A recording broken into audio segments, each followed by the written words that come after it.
face it, we all want to live a healthy and long life, but being healthy can be a challenge, right? Especially if you're uninformed. Yes. That's why today we're making sure you have the information you need about colon health. This is What's Up, Doc? It is so good to have Pfizer's senior medical advisor and our girl, Dr. Freda Lewis-Hall, yes. back with us. Yes. Are you ready to dive in? I'm always ready. Okay, what exactly is colorectal cancer? Okay, so as most of you know, cancer is a disease that's caused by the uncontrolled growth of abnormal cells. Yes. Colorectal cancer is a cancer that starts in the colon or the rectum. Yeah. Now, where's the colon and the rectum? First of all, the colon has a couple of other names, the large bowel or the large intestine. And the colon and the rectum are a part of the body's digestive system or tract. Yeah. The digestive system or tract is the part of our body, it's like a group of organs that helps us eat food and then change that food into energy or fuel for the rest of our bodies. Yes. Okay. Well, how common is colorectal cancer? So unfortunately, colorectal cancer is really quite common. Wow. About 1 in 24 people in the United States, so think about that for a second, 1 in 24 people in the United States will be diagnosed with colorectal cancer at some time in their lifetime. Oh. Wow. And it's estimated that over 1 million people in the United States are living with colorectal cancer currently. Wow. Okay. So it is. It's also the second most deadly cancer in the U.S., resulting in over 50,000 deaths in 2019 alone. Oh. Wow. So it's common and it's deadly. Yes. Unfortunately, the prognosis is often not good, especially if it's diagnosed at a late stage or it's the result of a specific genetic mutation. Do doctors know the cause of colorectal cancer? So unfortunately, we don't know the cause of colorectal cancer. Now, there are some inherited genetic mutations that may cause this disease. Wow. And so it's important that genetic testing might be able to help with that. Yeah. But it's also thought that most colorectal cancer is the result of overgrowth of tissue, like a polyp, that grows on the inside wall of the colon. Got it. Now, polyps are common. Some of them grow into cancer and some of them do not. And that's why it's important to know what type of polyp it is so you know the risk of cancer. Okay. Now, doctor, what are some signs and symptoms that you may have colorectal cancer?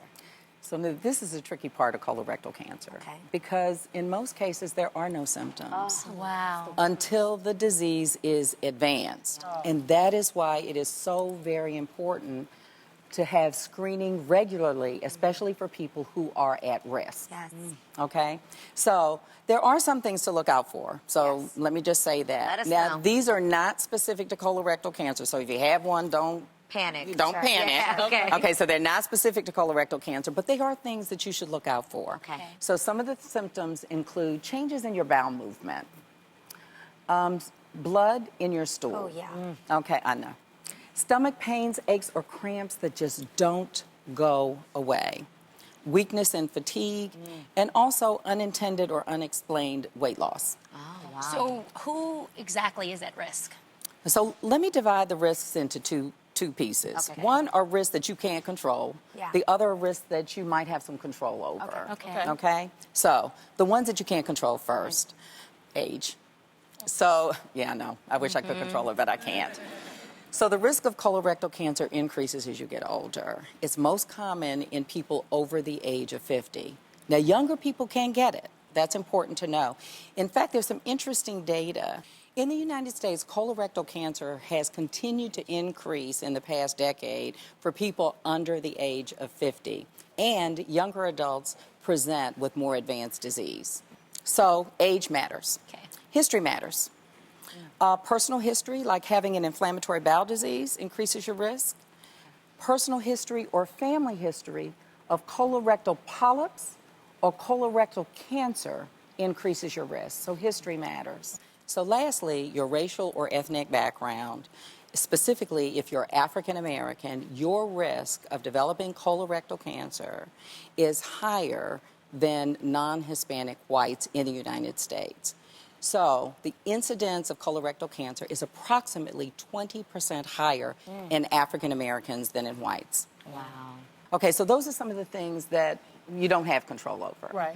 Some things that may contribute to the development of colorectal cancer that you do have, some control over is consuming a diet that's filled with a lot of red or processed meats. Being overweight, smoking, excessive drinking, and having a lack of physical activity or a lifestyle that's kind of sedentary. Yeah. Well, when should people get screened, and what are the different types of ways, methods to get screened? I'm so glad you asked that because screening is so very important because I said, there are not a lot of symptoms and all of this, so you really need to be on top of this. Okay, so most guidelines from most organizations suggest that screenings start at the age of 50. So you want to start your screening at 50, unless you have some of those risk factors that we name, such as having a family history or being African American. Then you may want to start screening earlier, like at the age 45. Okay. Now, the most comprehensive screening method is a colonoscopy. Yeah, I know, everybody's frowning. Ew. Yeah, I know. Now, what happens in a colonoscopy? The doctor takes a camera and starts at the rectum and looks all through your entire colon to look for signs of cancer and polyps. Now, this is really important because during the colonoscopy, if polyps are found or other tissue, then it could actually be removed during that procedure. That's so great. But a lot of people are like, well, am I going to be awake? So there are actually ranges for sedation, from no sedation to general anesthesia.